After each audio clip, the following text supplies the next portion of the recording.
Tudo que a gente vai falar, esses profissionais que vêm aqui na frente, posteriormente, eles ficam à disposição também, porque a gente não consegue esgotar. A ideia é muito mais provocá-los. Tá bom? Eu gostaria de apresentar duas pessoas agora para falar um pouco sobre o aspecto interno. Luciano, ele falou no primeiro fórum. O Luciano, ele é professor doutor em administração e ele é doutor em carreiras. Ele é professor da Universidade de Mauá e também do Mackenzie. E no primeiro fórum ele falou coisas bem interessantes que eu gostaria de ter sabido há 25 anos atrás. Sabedoria é isso, você saber antecipadamente o que vai acontecer no futuro. E ele, de acordo com a pesquisa, ele falou um pouco para a gente o que era sucesso.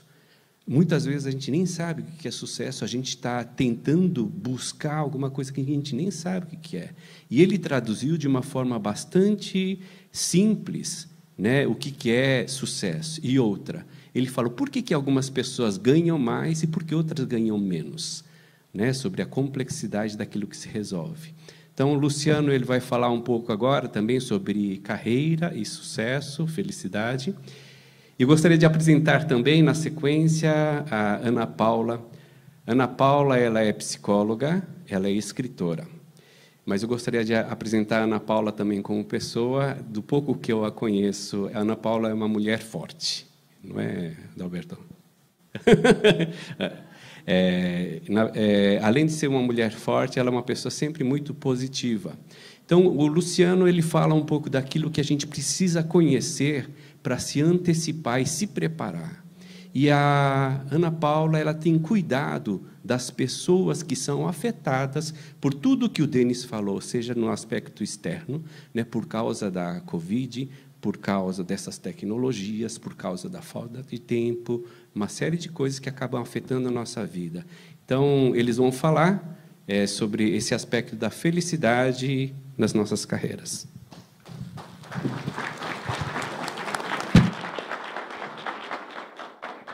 Bom dia, bom dia. Vocês estão felizes? Você está feliz? Pode pôr minha apresentação aqui? Já está aqui. Na última, antes, acho que tinha acrescentado um slide aí.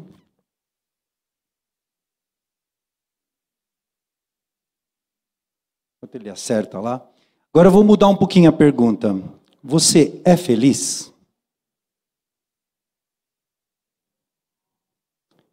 É bem diferente a pergunta, não é? Quando a gente pensa se a gente é feliz, a gente pensa muito nessa relação entre tudo que a gente faz. E é aí que entra o tema trabalho e vida pessoal. Quando a gente fez a última... Pode seguir daí mesmo, Marcelo. Quando a gente fez a outra palestra do ano passado, eu mostrei 11 dimensões da carreira, e aquela que está em vermelhinho ali é o equilíbrio vida-trabalho. O equilíbrio vida-trabalho tem tudo a ver com essa questão da felicidade. Se você está muito feliz, se você é muito feliz, provavelmente você tem relação com esse equilíbrio vida-trabalho. Se você não é feliz, provavelmente tem essa relação entre vida e trabalho. Então é por isso que a gente vai falar hoje. Será que existe um caminho para a felicidade? Existe um caminho? Dinheiro traz felicidade? Existe pesquisa sobre isso. Foi estudado nos Estados Unidos, por exemplo, desde a Segunda Guerra, o crescimento do PIB e o crescimento da felicidade das pessoas. E eles descobriram que o PIB cresceu não sei quantas vezes e a felicidade cresceu só um pouquinho. Mas, quando a gente vai para as pessoas que não têm quase nenhuma renda, dinheiro traz felicidade. Porque dinheiro traz opções, resolve alguns problemas. Então, mas muitas pesquisas têm sido feitas. E quando a gente pensa em felicidade, as pessoas têm, às vezes, uma ideia errada. Que tem a ver, tem duas origens da filosofia sobre a busca da felicidade. Uma delas é o hedonismo, que diz que a felicidade está na busca do prazer. Muita gente acha que vai ser feliz porque pode gozar tudo que quer, pode fazer tudo que quer, e nós temos muitos exemplos de famosos aí que já contrariaram essa teoria. São profundamente infelizes, depressivos e podem ter os prazeres que quiserem. E nós temos o eudaimonismo, que é uma outra origem da felicidade, que diz que a felicidade é uma coisa interna, que vem do bom espírito. Fizeram uma pesquisa, pegaram 2 grupos de pessoas e falaram assim: vocês vão receber R$100 cada um de vocês. Este grupo tem que gastar os R$100 consigo mesmo, e este grupo tem que gastar os R$100 com outras pessoas. Algum tempo depois, foram verificar aqueles 2 grupos de novo. Aquelas pessoas que tinham que gastar com as outras pessoas estavam muito mais felizes do que aquelas pessoas que tinham que gastar com eles mesmos, mostrando que essa busca do prazer para a felicidade fura a teoria. Quando a gente fala de felicidade, vem uma palavra importante chamada sabedoria. E tem um psicólogo do desenvolvimento, Erik Erikson, e ele estuda o que a gente tem que desenvolver em cada parte da vida. O que você tem que desenvolver no primeiro ano de vida, de 2 a 3 anos, de 4 a 6 anos, né? E se a gente falha nesse desenvolvimento, a gente vai ter problema mais tarde. Se a gente falha ali no momento de ter autonomia, no primeiro, no segundo ano de vida, a gente depois fica medroso no resto da vida, né? Então ele estuda todas essas influências, e quando a gente vai chegando na idade, eu fiz uma pesquisa aqui, que vocês colocaram a idade na inscrição, né? E a grande maioria aqui está entre 35 e 55 anos, a maioria das pessoas aqui. Nessa fase da vida, o que a gente tem que fazer? A gente está em busca de deixar um legado, né? Se a gente falha em pensar na sequência após a nossa morte, né, no que a gente está deixando, a gente acaba não tendo o desenvolvimento que a gente deveria ter. A grande verdade do desenvolvimento é a seguinte: ao longo da vida, a nossa força física ela vai diminuindo e a gente tem que compensar isso com sabedoria, né? Já dizia lá a peça do Rei Lear, né? Tu não devias ter ficado velho antes de ter ficado sábio. Né? O bobo da corte, que não tinha nada de bobo, falando para o rei: tu não devias ter ficado velho antes de ter ficado sábio. Então, nós temos que ir ganhando sabedoria ao longo da vida. Senão a gente vai chegar lá, na hora que nada funciona bem, né, fisicamente, e a gente vai ainda se sentir sem sabedoria, a gente vai se sentir perdido, a gente vai entrar no que eu vou falar daqui a pouquinho, no murchamento. Falando um pouquinho de sabedoria, as pessoas às vezes confundem o que é sabedoria. E eu queria pegar aqui uma frase que está na Bíblia. Sabedoria, Provérbios 4, 7 e 8. Sabedoria é a coisa principal. Adquire, pois, a sabedoria. Sim, com tudo o que possuís, adquire o conhecimento. Exalte-a e ela te exaltará, e abraçando-a tu, ela te honrará. Mas o que é essa sabedoria final que a gente tem que adquirir? É comprar curso? É comprar educação? É comprar inteligência? É comprar conhecimento? Eu gosto de uma definição do Luciano Meira, ele tem um livro chamado A Segunda Simplicidade.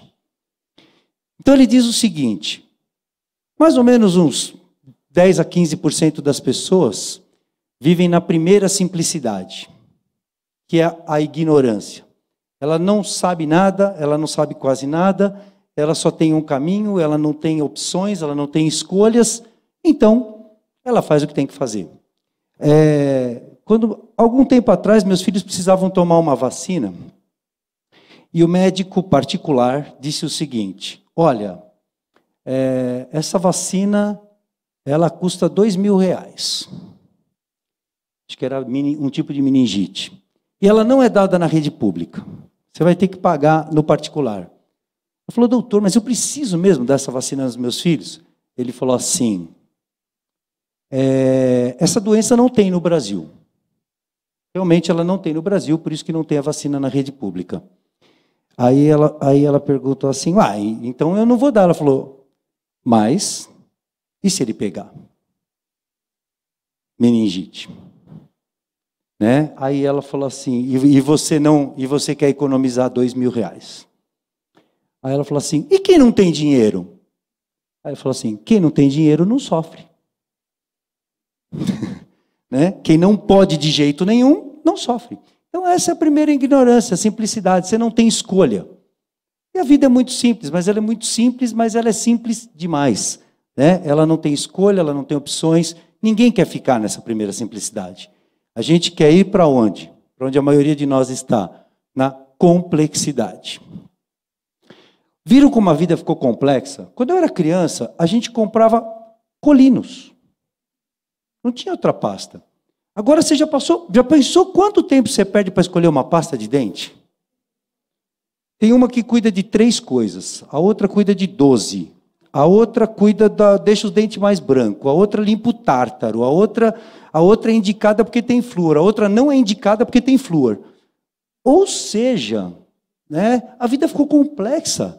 A gente tem muitas opções, muitas escolhas, e o medo de escolher errado. E o medo de desperdiçar tempo. E o medo de... Né, a vida ficou complexa. E aí o que o Luciano Meira diz sobre sabedoria, ele fala o seguinte, sabedoria é chegar na segunda simplicidade. A segunda simplicidade é aquela hora que você tem muitas opções, mas você tem poucas escolhas. Você faz as escolhas certas. Eu vou dar um exemplo aqui. Um homem contou uma vez para mim sobre isso. Ele falou, eu entendi muito bem esse conceito. Ele falou, eu aprendi a ler com 17 anos. E me apaixonei pela leitura. Me apaixonei pelo aprendizado. Eu vivi 17 anos na primeira simplicidade. E aí eu comecei a estudar muito. Eu me tornei engenheiro, eu me tornei advogado, eu me tornei, falou lá, professor, um monte de coisa. E agora... Com 55 anos, eu descobri que o que eu gosto mesmo é de andar de bicicleta. A vida é maravilhosa quando eu estou andando de bicicleta.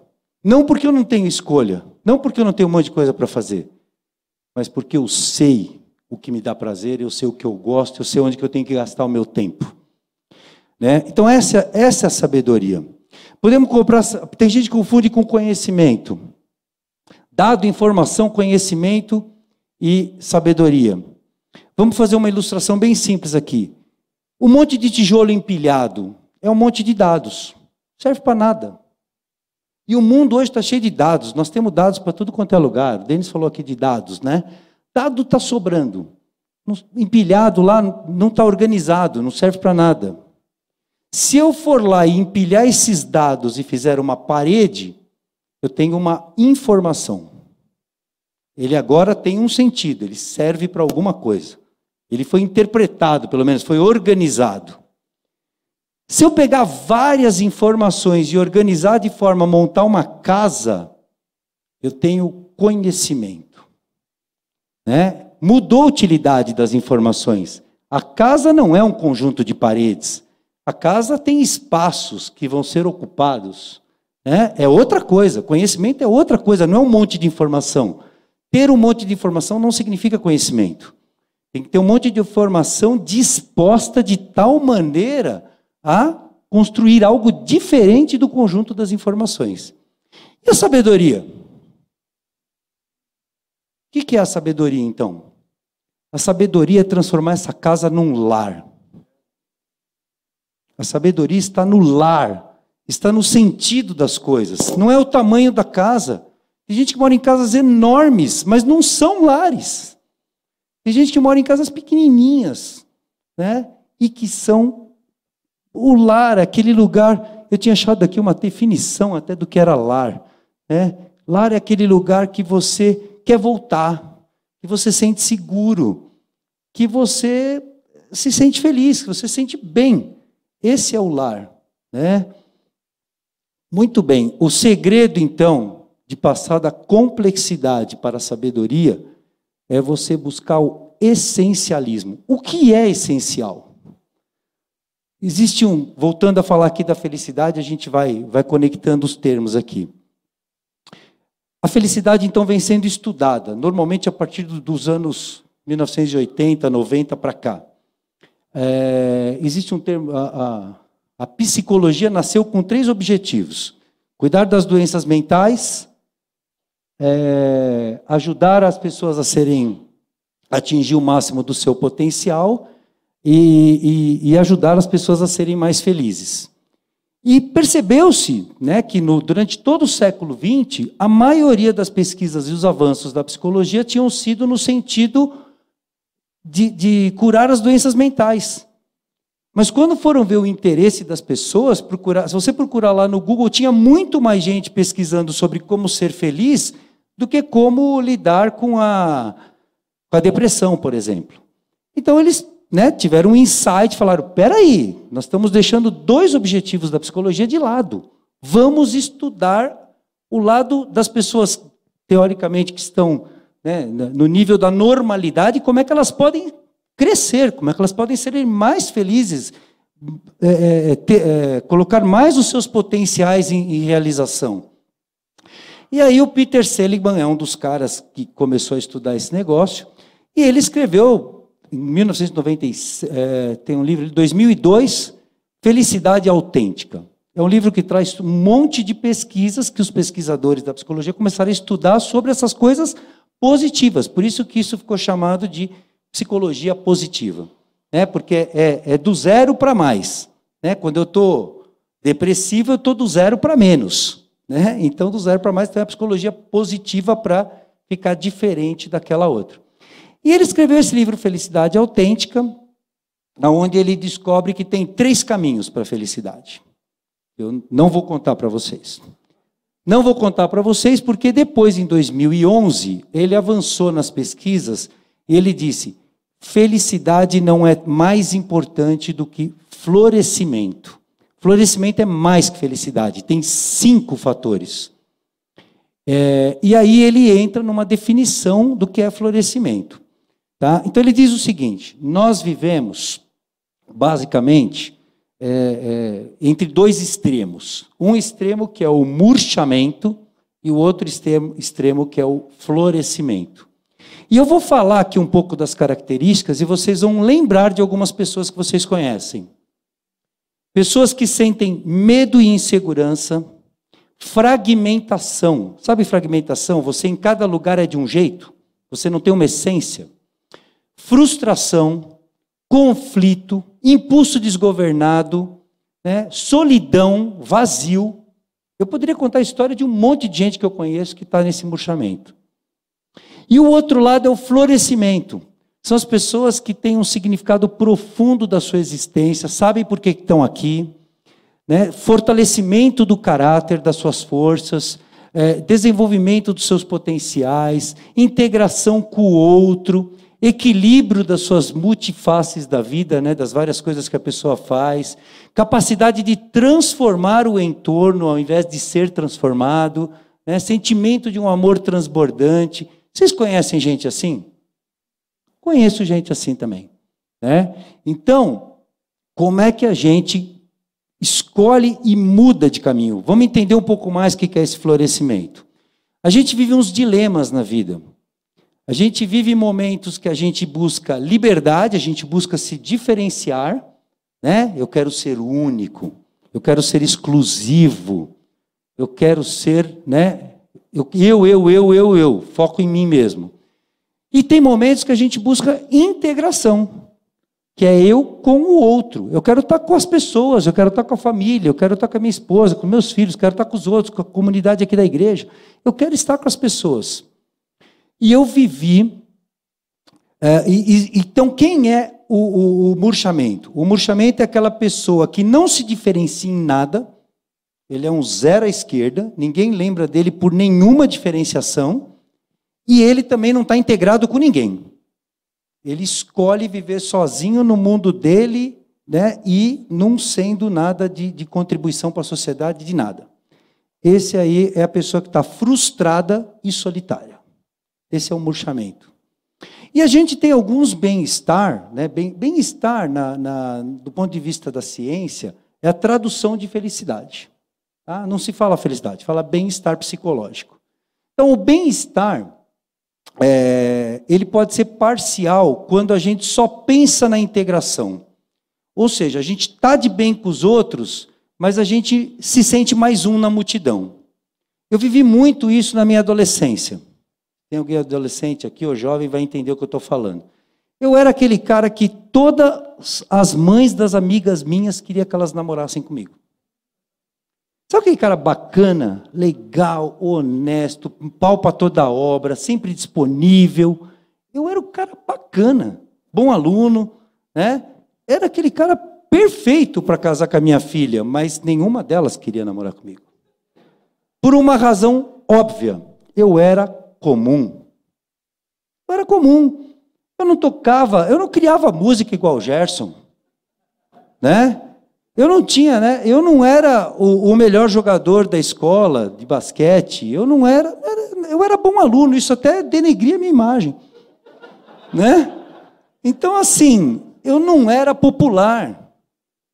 Certo? Então eu vivi aquele bem-estar parcial. Sabe aquele cara assim que na hora do dia de festa do aniversário, é aquele cara que chega antes e ajuda a arrumar a festa e tal, e prepara para tudo estar pronto, mas ninguém nem lembra que se você foi ou não foi na festa.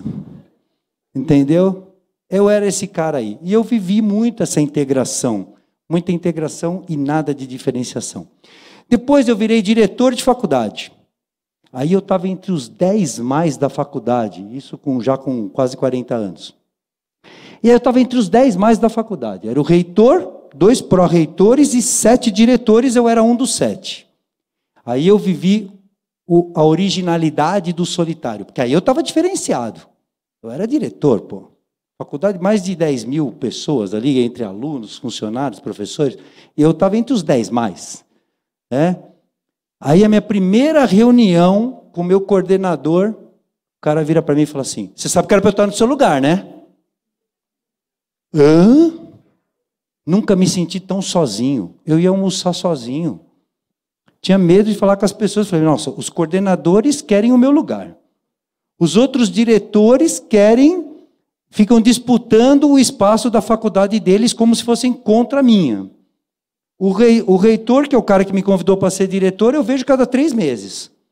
Eu falei, eu estou muito sozinho. Mas eu estava diferenciado. Também é um bem-estar parcial. Aí o que eu fiz?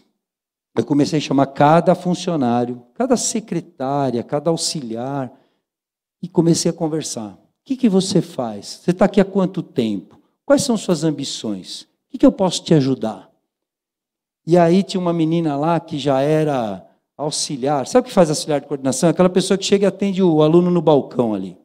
Ela fazia aquilo há 8 anos. Mas é isso que você quer continuar fazendo? Ela falou, eu estou fazendo design de interiores. Eu falei, então vou te contar uma coisa. Você tem carta branca para fazer o que você quiser aqui em termos de design de interiores. Só não me pede dinheiro. E aí ela teve uma ideia. Ela falou, já sei. Eu vou fazer datas comemorativas aqui na secretaria, na nossa coordenação aqui. E aí ela começou, aí teve a primeira lá, que acho que foi uma festa junina, aí ela foi lá e botou bandeirola e não sei o quê. E aí, você imagina, né? Aluno, quando vai na sala da coordenação, ele vai lá para elogiar o coordenador, agradecer porque o curso está bom, né? Vocês estão rindo por quê? O aluno já chega batendo na porta, né? Pá, pá, porque já tentou com o professor, já tentou com todo mundo, se precisar falar com o coordenador, ele já está nervoso. Quando ele entrava naquele ambiente, né, com bandeirinha, balãozinho desenhado e tal, aí ele, quem fez isso? Aí todo mundo falava, foi a Evelyn, e ela ficava toda orgulhosa. O que eu percebi? Eu percebi que eu podia usar o meu poder para fazer as pessoas se sentirem melhor. E aí eu comecei a viver aquele florescimento, que é você ser original, mas colocar isso à disposição dos outros, colocar isso para fazer os outros se sentirem bem. Foi o momento mais feliz da minha vida. E aí agora a gente vai falar então dos 5 caminhos para a felicidade. Tá? Os 5 caminhos para atingir esse florescimento. Vocês vão ver que alguns têm a ver com integração e alguns têm a ver com diferenciação. E é aqui que eu queria chamar, então, a Ana Paula. Ela é psicóloga, ela pode falar melhor desse assunto do que eu. E nós vamos falar, então, de emoções positivas, engajamento, relacionamentos, sentido e realizações. Ana Paula, por favor.